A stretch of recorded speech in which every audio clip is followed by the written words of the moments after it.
Wow! Ang daming peacock. Anong inaantay niyo mga peacock? Guys, kailan ako nakalabas na ganitong oras?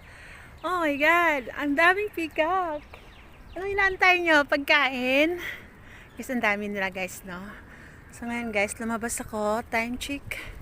It's 4 o'clock. So hindi masyadong masakit yung init.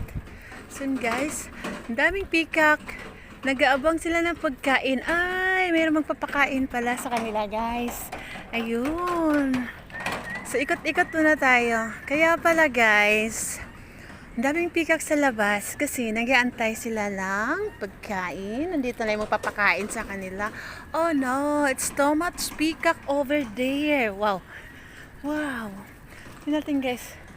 Oh, tinatawag na kayo. English speaking yung mga peacock dito, guys. Pati peacock English speaking. So guys, sumikot lang ako. Ay, in fairness,